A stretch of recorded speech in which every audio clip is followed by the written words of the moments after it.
हर बेटी के भाग्य में पिता तो होता है, लेकिन हर पिता के भाग्य में बेटी नहीं होती। हेलो दोस्तों, नमस्कार, स्वागत है आपका अपने YouTube चैनल अरविंद गुरुजी एजुकेशन में। आज एक जबरदस्त कहानी लेके आए और उसका नाम है रामायण।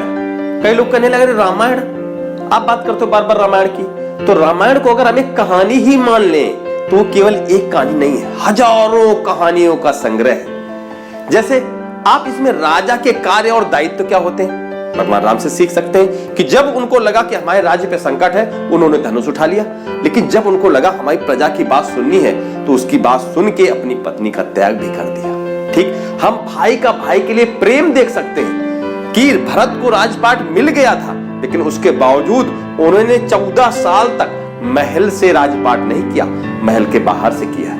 भाई का भाई के लिए त्याग भी देख सकते हैं कि वनवास तो राम को हुआ था, फिर लक्ष्मण उनके साथ क्यों चले गए? उन्होंने 14 साल तक अपने पूरे परिवार का त्याग किया कि नहीं किया।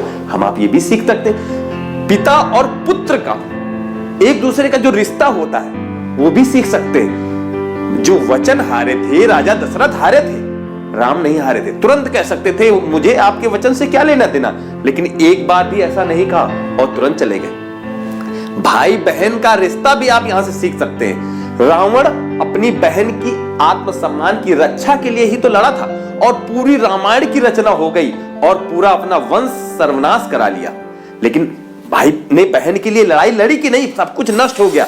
आप ये भी सीख सकते हो। अब सौतेली मां का महत्व क्या होता है? राम की जो सगी मां थी उन्होंने राम को भगवान नहीं बनाया, राम की सौतेली मां ने राम को भगवान बनाया। अगर उन्होंने राम को वनवास न भेजा होता तो क्या राम भगवान बन गए होते?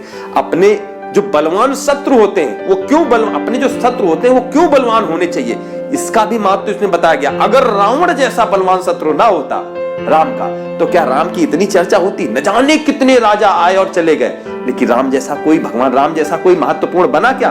इतना कोई चर्चित बना क्या? नहीं बना। ऐसी ही इसमें एक छोटी सी और कहानी है, बेटी सम्मान। यह घटना उस समय की है जब राजा दशरथ अपने चारों पुत्रों की बारात लेके राजा जनक जो मिथिला के राजा थे उनके द्वार पे पहुंचे। राजा जनक ने ससम्मान सभी बारातियों का और राजा का, अपने होने वाले दामाद का, सबका स्वागत किया।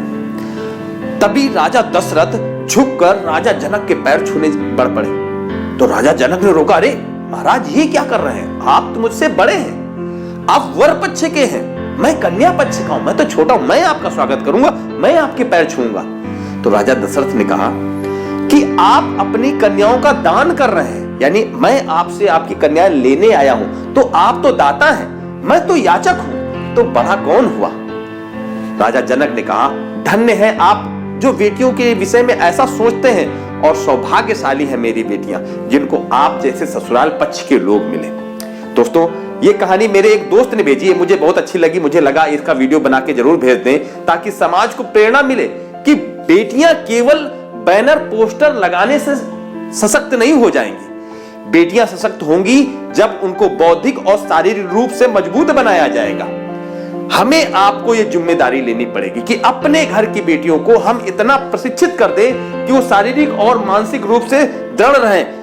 बेटियां सशक्त उस दिन होंगी जब लेडीज फर्स्ट कहा जाना बंद हो जाएगा और जेंट फर्स्ट कहा जाना शुरू हो जाएगा। अगर ये आपको प्रेरित करे, कहानी आपको अच्छी लगे तो अपने साथियों तक जरूर भेजिए। Thank you.